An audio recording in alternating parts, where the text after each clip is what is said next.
Olá, você está no canal Os Federais do Ensino Papo de Trânsito.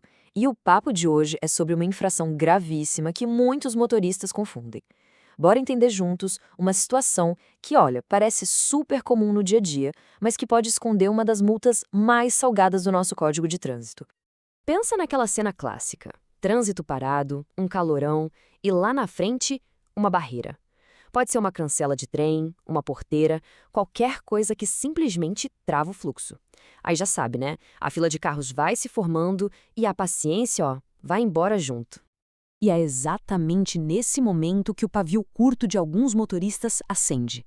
Alguém lá no meio da fila resolve que não vai esperar, joga o carro para a pista contrária e sai costurando, passando por todo mundo que está parado na esperança de ser o primeiro a sair quando tudo se resolver.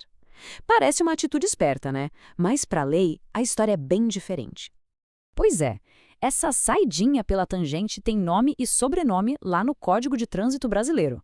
Não é só uma cortada qualquer, não. É uma infração muito específica e a penalidade, olha, assusta de verdade. A lei aqui é cristalina. O artigo 203, inciso 4º, descreve a cena perfeitamente. Usar a contramão para passar por uma fila de carros que está parada por causa de uma cancela ou qualquer outro tipo de bloqueio. Então, os dois pontos cruciais aqui são: a manobra tem que ser pela contramão e a fila tem que estar parada por um impedimento físico.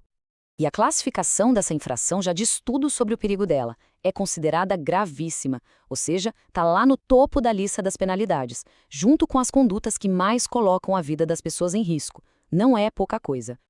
E sendo gravíssima, já vem aquele presente de grego, né? 7 pontos, de uma vez só na carteira de habilitação.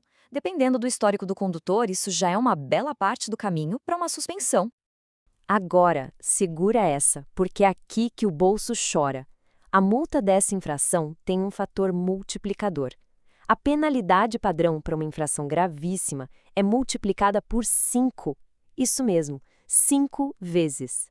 O valor vai lá para cima, tudo por causa de alguns minutinhos de pressa.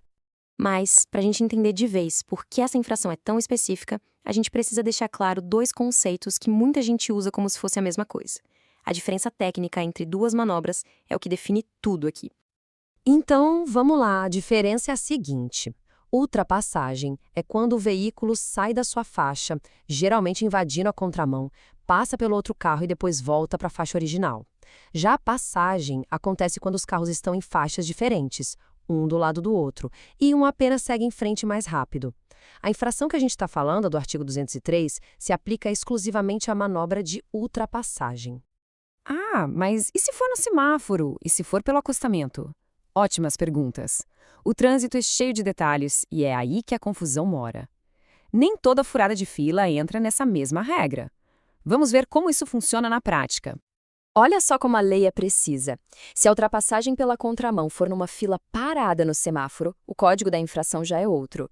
Se o motorista só transitar pela contramão para desviar da fila, sem caracterizar a ultrapassagem completa, também é outra infração. E até mesmo passar pela fila na cancela, mas pela direita sem invadir a contramão, tem um enquadramento diferente. Cada pequena ação tem uma consequência específica. Depois de ver todos esses detalhes técnicos, o que a gente tira de tudo isso? Qual é a grande lição, a regra de ouro para não cair numa cilada dessas? E o mais importante, para não criar uma situação de risco. Então, para a gente fechar e não esquecer mais, a infração pesada de hoje é bem específica: ultrapassar pela contramão uma fila parada em cancelas ou barreiras. A punição é duríssima, multa vezes 5 e 7 pontos na carteira. Entender a diferença entre ultrapassar e passar é o que nos ajuda a não cometer o erro. E no fim das contas, a conclusão é simples: paciência no trânsito é sinônimo de segurança e de dinheiro no bolso. E aí fica a reflexão final. Pensando numa multa que passa fácil dos R$ 1.400 e num risco gigantesco de uma batida de frente, será que a pressa compensa? Colocar a vida em risco, o bolso, a habilitação, tudo isso por alguns segundos ou quem sabe alguns poucos minutos? Fica a pergunta. Federais do Ensino, um papo melhor para um mundo melhor, produzido por J. Nascimento. Se você gostou deste conteúdo, deixe seu like e siga as nossas redes sociais. Federais do Ensino, papo de trânsito, @gmail.com.